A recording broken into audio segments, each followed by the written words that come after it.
You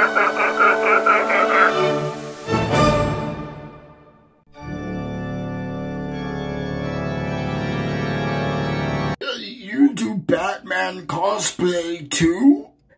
I want to go home and rethink my life. Hello my friends and welcome back to Player Display, where I suppose we are continuing with that monsterized theme. Here we have the vampire Batman from DC Multiverse, again, once more from the Todd McFarlane line.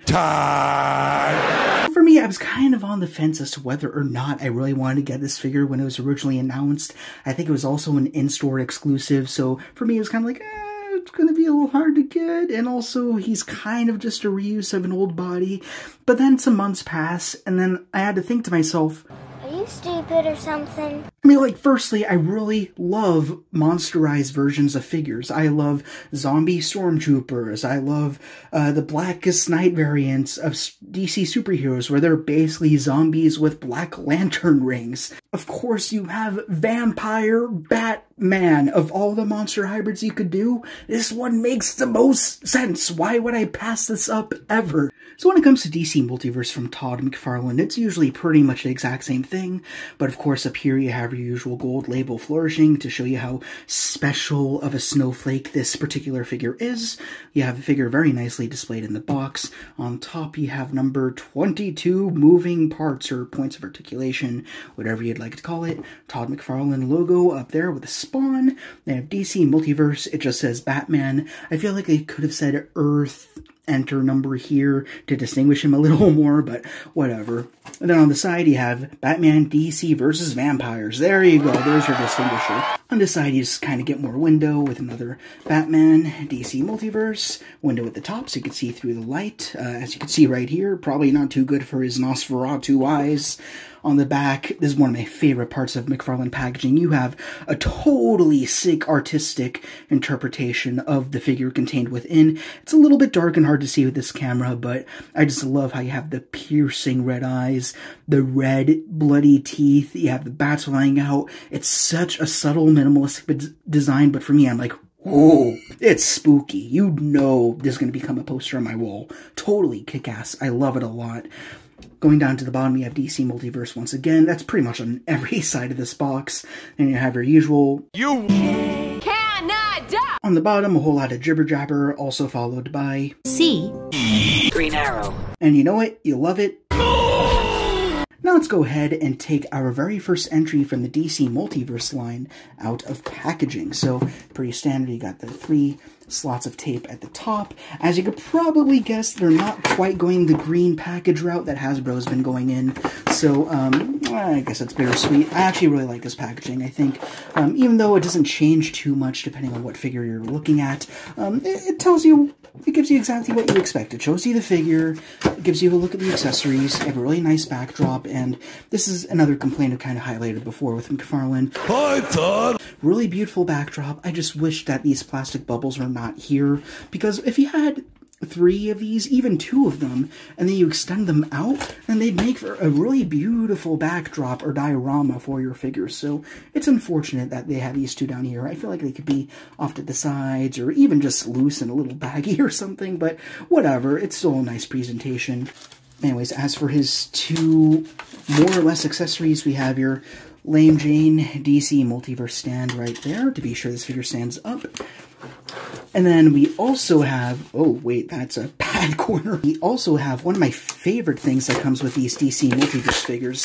Something I wish McFarlane would actually do with all the lines that they have, is they have a nice flash card. Not the Flash, but a flash card. We have a really nice portrait of the figure once more on the front. And then on the back, you could see a bio, so we can learn more about this particular version of Batman. I actually haven't read this myself yet, so I will be learning with you as we look around here. Another reason why I really love these cards is if you don't like butchering your boxes, perhaps you like to keep them as mint as you can, this is a nice middle ground. So you get the index card, which just has a picture of the figure and a bio, and then you don't feel the need to have to destroy the box if you'd like to keep it intact. Of course, you know, aside from peeling apart the backdrop, as we just discussed. Alright, here we are with not Batman Vampire, Vampire Batman, and honestly, overall, he's a pretty good figure. Again, I was a little bit concerned that because he'd be mostly reuse, that he wouldn't really be that cool, and he still leaves a little bit to be desired, but over time I came to sort of appreciate the minimalism, the fact that he's kind of laid back a little bit more design-wise. He's not too over the top, so it's kind of a nice middle ground between being something different, but also being something a little bit familiar at the same time. And again, there's a lot of room for customization here. He's got a few problems that I might assess to after this video, but we'll discuss them before I actually go in and modify him, of course. Whenever we review figures, we want to look at them at their natural state. So let's bring it a little closer and look at this main head sculpt, which looks really scary and disturbing. Definitely the highlight of this entire figure. It's a totally unique mold, as you could probably tell. A really nice snarl going on with those nice, sharp, vampiric teeth. Kind of makes me wish that we had two head sculpts, maybe one where he's kind of all out going vampire, just mouth open. That would have been really cool. But regardless, it's still really nice to look at. It sells the idea of a vampirized superhero, well, now a supervillain at this point, and I'm really digging the eyes, especially more than anything. That really helps what would otherwise just be a very dark, hard to see figure, really pop out from the shelf. You can see that it's a very light red, but they also have a white sort of glare in the center. It's not a straight up pupil, it's a little bit blurry around the edges, so it makes it have almost a glowing feel that's piercing into you. And I really love that. It looks fantastic. So have a little dash of blood at the top, and that's kind of one other thing I would prefer with this figure. If you're going to have a vampirized Batman, give him more blood. On the side, you have these nice ears, well, human ears rather, that are punched out. They have the stubby Batman ears at the top, and you can kind of see that it's a really nice sculpt, but something is missing, and that is the dumbbell joint that we'd usually more often than not see in the neck here. So that limits his articulation a little bit, which kind of stinks, especially if you want him to go like going straight out. Like, he definitely cannot get there. The rest of this body is reused from, I believe, the Hush Batman, who I do not have, but it's pretty solid. I mean, this is the very first time I've held this body, and it feels like Batman. It looks like Batman. It has a really cool logo. It has a utility belt. I mean, everything looks pretty solid. I really like the color that they went with. It's not just outright stark red, which I think would actually kill the figure personally. And it's not just black. If it were black, I'd probably just disregard this figure completely. In this case, it's a really subtle, almost rust color. That's the best way I could describe it. Maybe copper. I'm not too sure, but I love that it is very different from colors we've seen before on Batman figures, and it just makes this guy a lot more unique overall. And again, a little bit more blood slapped on there would be really cool.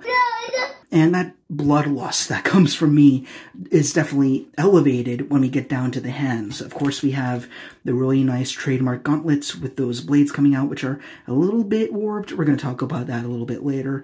But we also get the hands, which do distinctly have a blood treatment. It's a little hard to see because it's, of course, on top of black. It's going to make any color painted on top a little hard to see.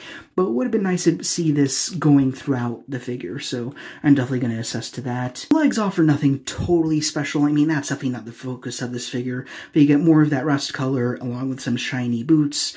Boots are boots. I say it again. And then on the back, you have a very beautiful cape, and I will say this is pretty much how I feel about most McFarlane capes. They look really pretty. I love that they're pre-posed in a shape that matches the figure.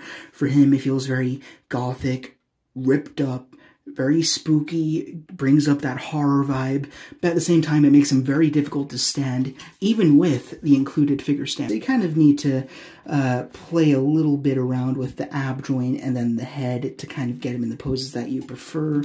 Like, I don't know, maybe you can have him reaching out sort of and get the head's a little stiff. There we go. But yeah, you can get him doing some pretty cool stuff. But yeah, speaking of the head, and then this is also going back to the fins that come off of the wrist gauntlets, I feel like there is noticeable warping and stiffness just throughout this figure overall. When it comes to the joints, I feel like the cape could be flowing a little bit more. Again, I'm probably going to replace this cape anyways, but still, I'm going to drop this whole guy in hot water. I think that's just going to be what I do with almost all of my Todd McFarlane figures from now on. Todd! As you can see here, I had to bend them down a little bit awkwardly just because there's so much weight in that cape, as beautiful as it looks. But going on to accessories, of course, we already looked at the card, we looked at the figure stand, which he currently has, but then his only accessory other than that is his axe. And personally, I'm not a big axe guy, but for him, it makes perfect sense. I mean, he's a vampire. He's probably running around decapitating other vampires, and just normal-ass people. But still, it has some very beautiful sculpt work. I really like that bat logo with the nails in it. I actually kind of wish that was the logo he'd have on his torso, but then again, I don't know the comic run, so that's still probably accurate, and so is this weapon. But it looks really sharp, literally and figuratively, has really nice edges, and just the cracks that are going on through the steel is really crisp, has a very ornate design going down. I almost want to see like a life-size die-cast version of this. It's really pretty. At the bottom, you have a really good-looking stake here, but I feel like, yeah, it's definitely warped. I don't think it's supposed to be like that. So, again, every McFarlane thing I get from now on, probably is going to drop it straight into hot water. As for fitting the weapon into his hand, I actually haven't tried this yet, but hand seems very malleable. So if you go ahead, stretch that out, and okay. Yeah, it's a pretty good grip. Then, of course, you can move that ball joint in there around, whether you want in and out or up and down. So that is another strength with these McFarlane figures. You can have whatever direction wrist joint that you prefer. So that's always going to be a plus. Now, since this is an older base body, as we've discussed, the articulation leaves a little bit to be desired, but let's get through it. There's unfortunately a single ball at the neck, so you can go that much down. Actually, it's really down. All right, you could definitely be looking down on someone, but definitely none at all up. He can do actually a very good amount of tilt, and then side to side isn't too bad. Again, I want to warm that up, and it might feel a little less tender. The shoulders seem to have a butterfly, but it doesn't seem like it does that much. It actually feels kind of useless, but yeah, you can reach that much forward. He can go all the way around. He can go actually well past 90 when going straight out to the side. You don't need to rotate that shoulder joint to get that, which is also very good. Bicep swivel. You get double jointed elbows that go all the way in, so that's really fantastic. Both hands, they have that usual ball joint treatment there that can be rotated, whether you wanted to go in and out or up and down. So if you wanted to swivel that around, you can have him just open palming straight forward, so that's really nice to see. And then, by the way, I forgot to mention, this is a clawed hand, and this is a gripping hand. You probably noticed that by now. You're pretty smart. I wouldn't put that past you. Ab joint is a ball joint. It goes on a swivel. It goes all the way around.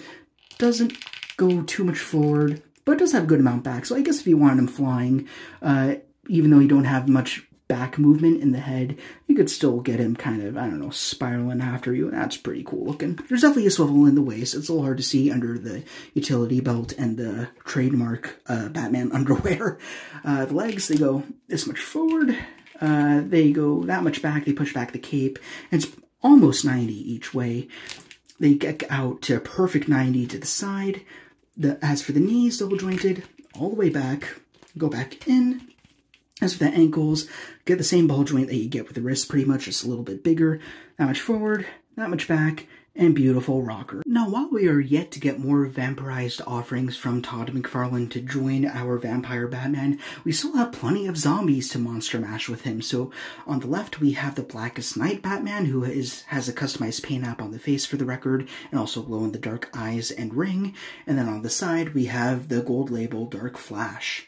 Now to get next to some more monsters and more lines, on the left we have Migo's Nosferatu silver screen variant, and on the right I have my customized Legends Death Trooper from Star Wars The Black Series, and that utilizes a Dianoga trash compactor, Luke Skywalker, and Stormtrooper armor as a base. And then lastly, here he is next to my favorite Batman figure, which is the Batman from the Comic-Con exclusive Batman vs. Aliens set, who is very highly modified, and I do not recommend him simply on the fact that he is basically quality control central. You have to modify the crap out of him in order to get him working, but yeah, I gave him a wired cape, and then I also gave him some glow-in-the-dark eyes, which I should go ahead and show off. There we go, that's better. So there he is with also a custom grappling hook. And I'm probably going to throw that same cape treatment onto him. I just need to find the right cloth. or maybe I'll order a custom one off of eBay. They do a pretty good job over there. And then down here you get your usual muck. Creature of the night. What music it makes. Why do all the monsters on this channel want to kill me? Okay, so here's my hot take on this Vampire Batman. Very cool, but I only got him because I wanted to customize him. Before that revelation, to me, he was kind of just a really awesome Batman with a new head sculpt and an interesting weapon, but that was kind of it for me. So this is not an essential DC figure. For me, I look at him and I see him as a project. But as a base figure, he definitely leaves a little bit to be desired. I mean, we talked about how there's a little bit of stiffness in the joints, especially in the head. There's some warping here and there. We mentioned you can't see them too well in this pose, but we got the wings along the arm gauntlets. We also have that bent up stake at the end of his weapon. So he definitely has a little bit of QC things that need to be assessed to, although it should be an easy fix. Just hot water should make everything nice and streamlined, as we've demonstrated in a tutorial before, if you'd like to have a look at that. But overall, he's still pretty cool on his own. I like the cape, even though I plan on replacing it and makes him a little top heavy. But yeah, for me, really, if it wasn't for that head sculpt, then I probably wouldn't even bother. But for me, that really sets the mode for everything else I want to do with him. So, is he an essential purchase? No, but he's a cool project if you plan to pimp him out a little bit. So if you enjoyed this pretty quick review, then please, as per usual, be sure to Like, Comment, and subscribe. or you'll never get a chance to try the company chocolates, and so much heart was put into them. Thank you guys so much for watching. This was pretty fun, and I will see you all later. I also love the fact that Batman as just a general concept is so malleable. There are so many different and endless interpretations of him. Like over here you've got a more Tim Burton Keatonized Batman, I suppose you could say. And of course here you have him as a vampire, then here you have him as a Black Lantern zombie, pretty much. So he's one of those unique cases where he's a character who I don't mind having numerous versions of. Like, for example, for Han Solo, I got one version of him, then I'm good. I have my Han Solo. But then for characters like Batman, Spider-Man, Boba Fett, I can get any version of him any day long. No problem. Especially if they're going to monsterize them in this way. I am not a comic book reader myself, actually. In fact, I know very little about DC lore. When it comes to DC, my first experience was, of course, the original Batman quadrilogy, and before that, I played the Lego Batman video game, the first one. But then, really, what allowed me to start collecting DC figures is remembering my very fond memories of playing Injustice Gods Among Us on mobile. So it was a totally different experience than what you get on a console or PC. But for me, that's kind of what allowed me to sort of go, a character looks cool. I don't know a whole lot about him, but it's okay that I like him in spite of that. So, I mean, that's a lesson that toys have really taught me. Like, if you like the design of a character, you don't have to feel obligated to know everything about them. If they look cool and they satisfy a certain itch, which this one definitely does, then go for it. Why not get the figure and have some fun? Especially if you see he's a nice customizing template here. So that's a little bit more juice for me.